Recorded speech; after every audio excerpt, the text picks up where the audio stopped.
伊朗飞行员在俄罗斯受训飞苏35，没有优先采购中国的歼十 CE， 不能说他们不识货。观众朋友，大家好，我是付天少。据美国媒体报道，伊朗革命卫队的飞行员已在俄罗斯接受驾驶苏35战斗机的培训。伊朗从俄罗斯引进的苏35预计将于2023年开始交付。这件事证实了伊朗暂时不会采购中国的歼十 CE。在联合国解除了对伊朗的武器禁运之后，关于伊朗到底会买哪一种战斗机一直存在着争议。而现在，伊朗优先采购苏35被认为是一种不识货的决策。毕竟，相比于苏35，中国的歼十 CE 在机载雷达、航电设备和导弹武器等方面有着明显的领先优势。那么，我们该如何来看待伊朗采购苏35的决策呢？首先，伊朗作为一个国土面积达到164万平方公里的大国，配备重型战斗机，又有历史传统，引进苏35也是一种刚性需求。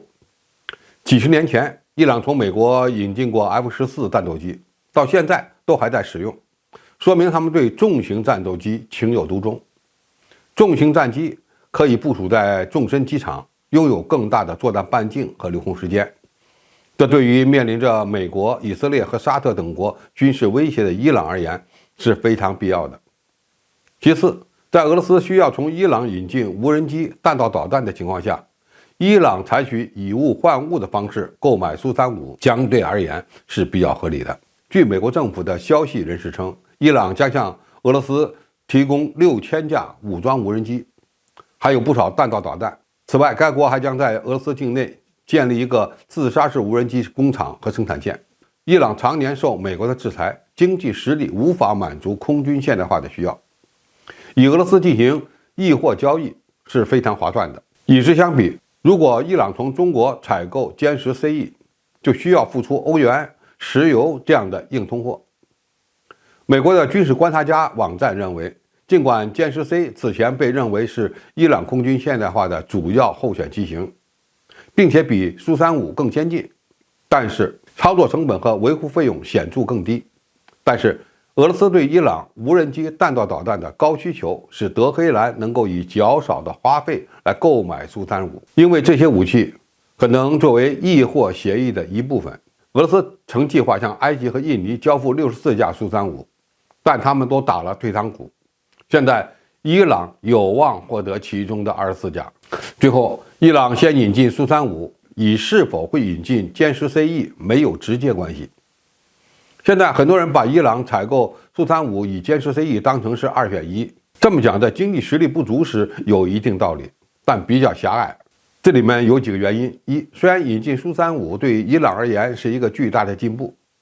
但属于4加代的苏35在某些方面已经落后了，比如该机缺少先进的有源相对雷达和先进的导弹武器，不见得就能够对付沙特的 F-15改进型战斗机。所以对伊朗来说，引进一款比苏35更先进的战斗机也是刚需，而他们的选择只有中俄两国。第二，伊朗对战斗机的需求量非常大，需要超过200架的先进战机，远不是24架苏35重型战斗机就能解决问题的。像中国与美国这样的大国，装备的主力战机都要高低轻重搭配，更不要说伊朗了。第三，伊朗是否采购歼十 CE 主要取决于该国的经济发展情况，而非是否采购了苏35。伊朗被美国制裁多年，想采购歼十 CE， 估计要在美国重返伊核协议的问题上获得突破，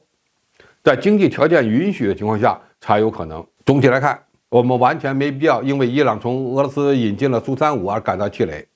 因为歼十 CE 出口伊朗的机会一直存在，甚至他们与苏35从来都不是2选1的关系。关键还要看伊朗到底有没有这个经济实力。好，今天的评述就到这里，谢谢大家收看，我们下期再见。